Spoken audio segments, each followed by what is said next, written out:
Hai guys, apa kabar? Semoga baik-baik aja ya.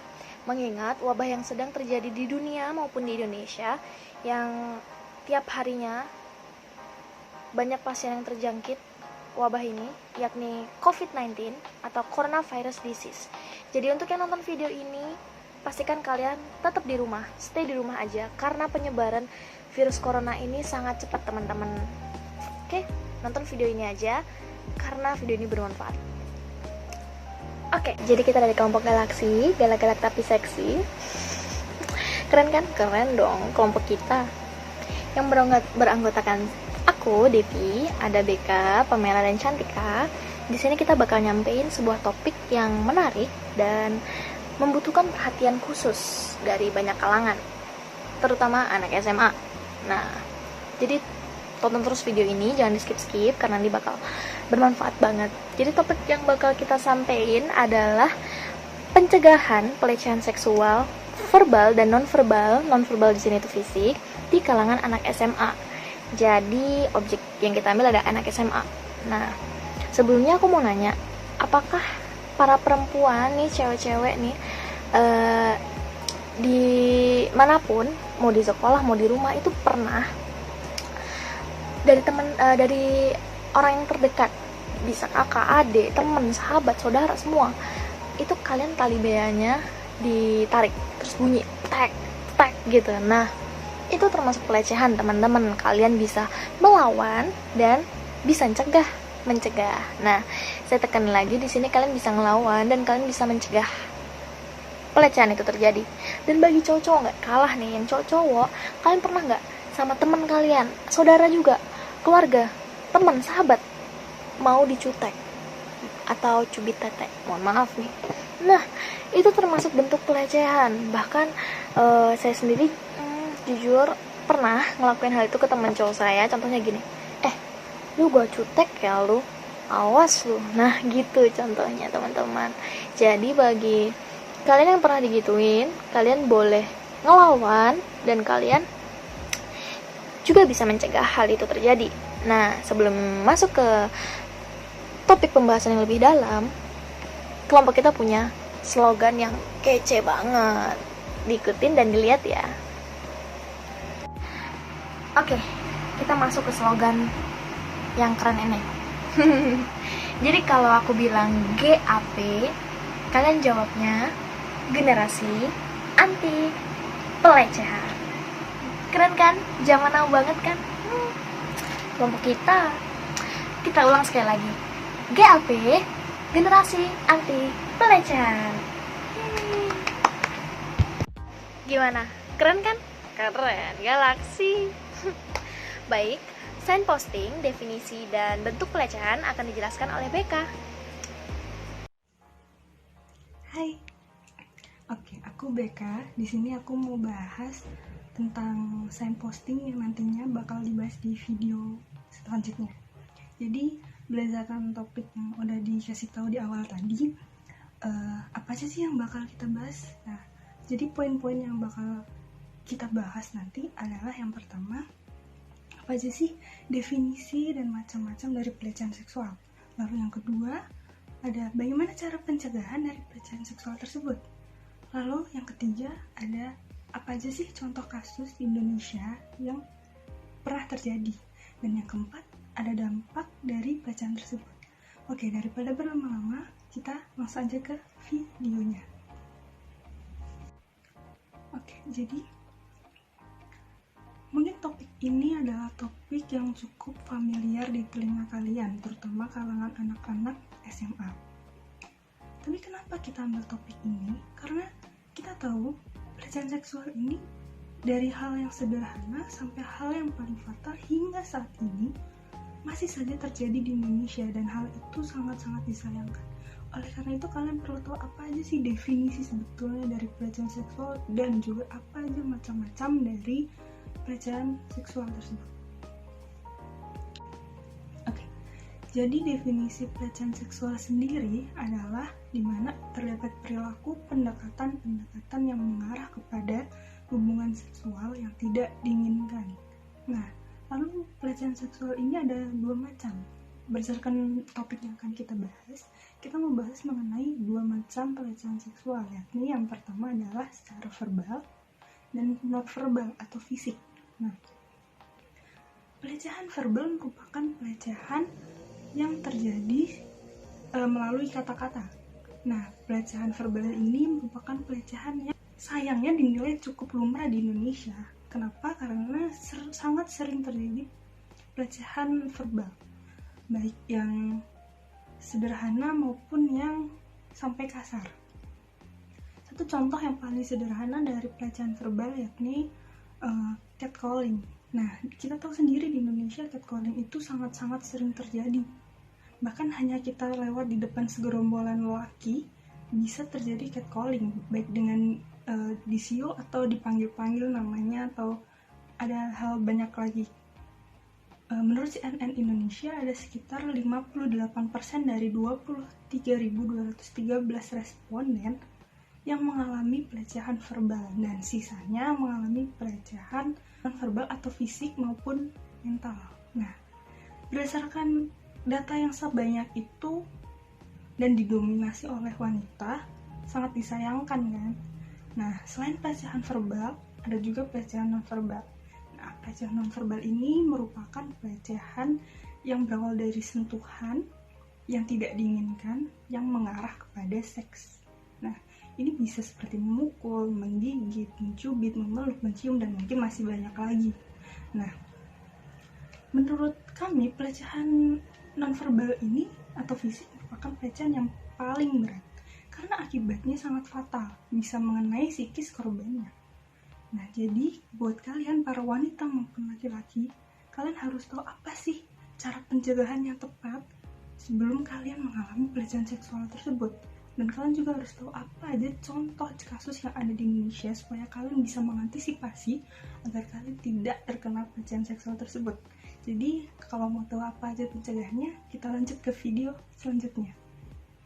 Nah, setelah mendengar penjelasan dari WK, kita lanjut ke Pamela yuk, tentang cara pencegahan dan contoh kasus pelecehan seksual.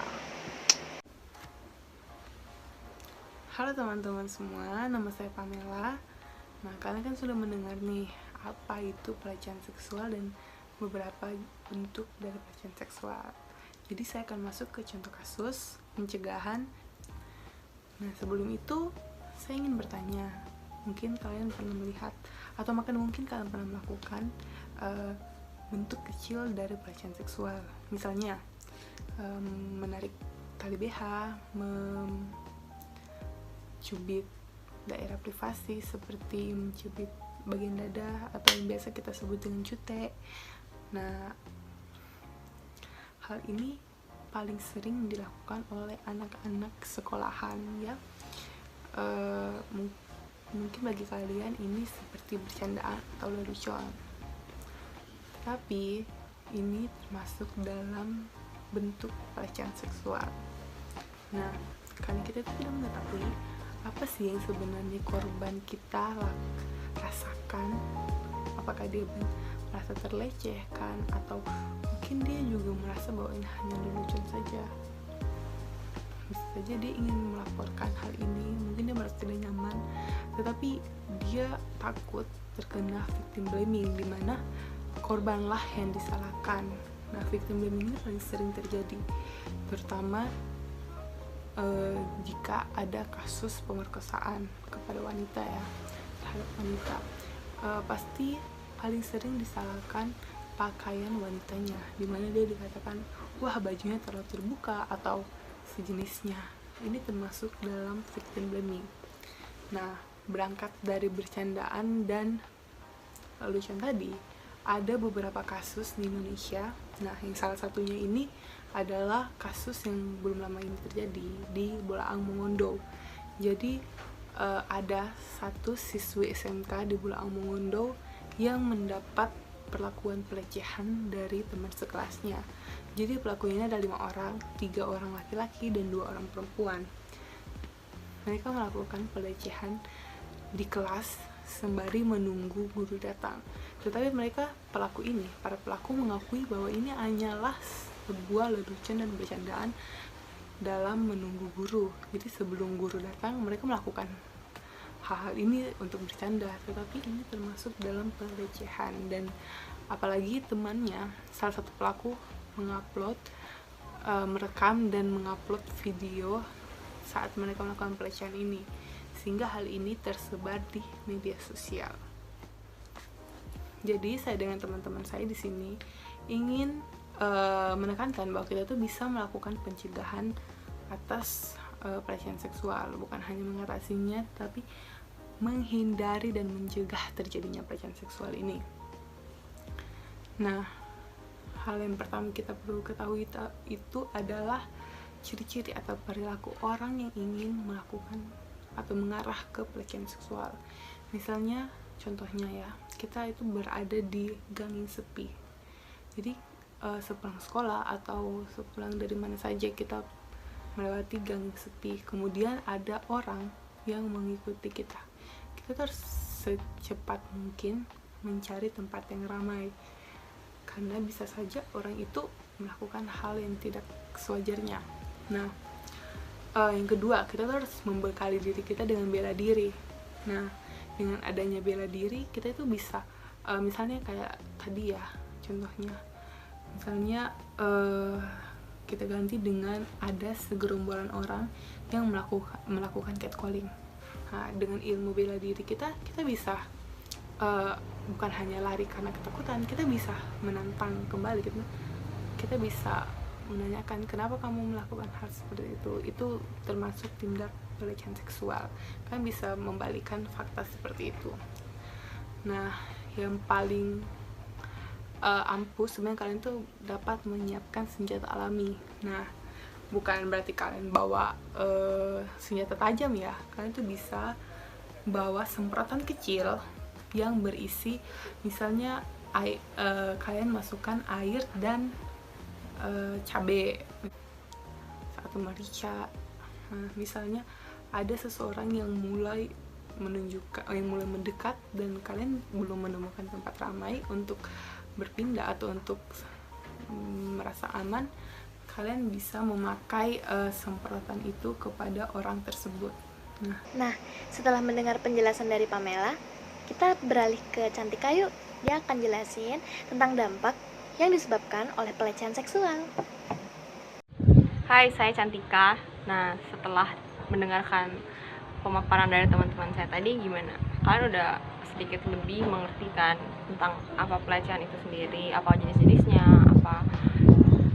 bagaimana cara mencegah pelecehan itu terjadi. Kalian juga kan udah disebutkin contoh-contoh kasus pelecehan yang ada di Indonesia lah. Karena di sini saya akan membahas dampaknya. Setelah kalian tahu semua itu, sini saya akan menekankan lagi kepada dampak yang akan terjadi kepada korban pelecehan. Dampak ini tentu saja negatif kan bagi si korban.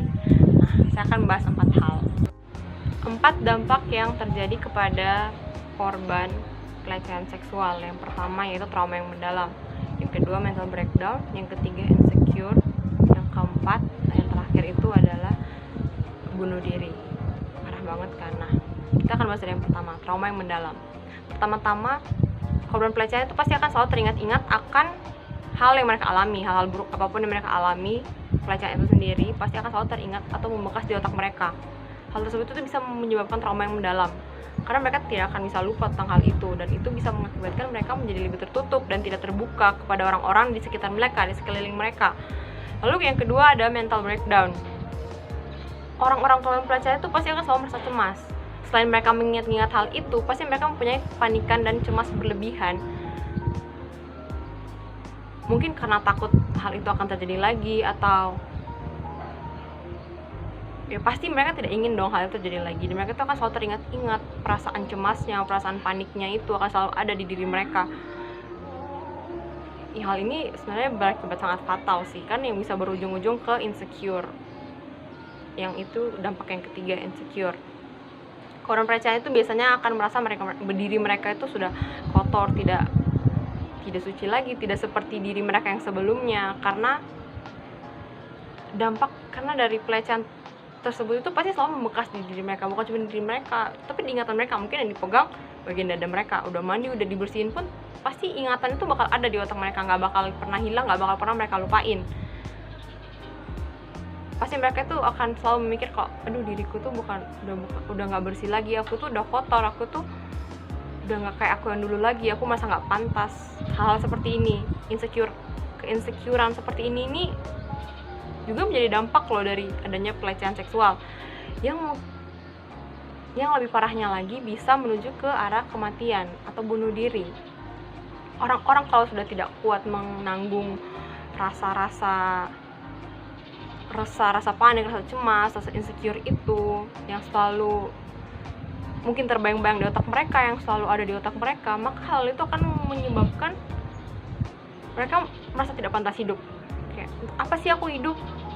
Aku cuman dilecehin aja, aku kayak mereka seenaknya kepada aku, kayak gitu. Apalagi kalau misalnya suara-suara mereka itu tidak didengar, apalagi kalau misalnya mereka itu dilecehkan, mereka lapor tapi suara mereka tidak didengar.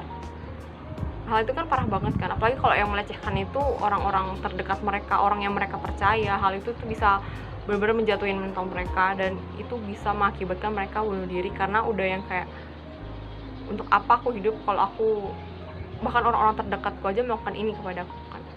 Parah banget guys. Dia kan harus, janganlah melakukan pelecehan itu.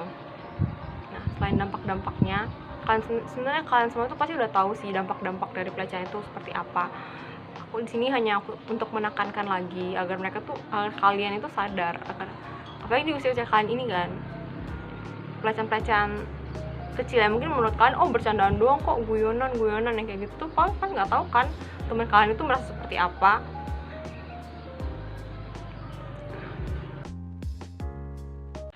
Nah, gimana guys penjelasan dari kakaknya? Udah bisa dimengerti kan?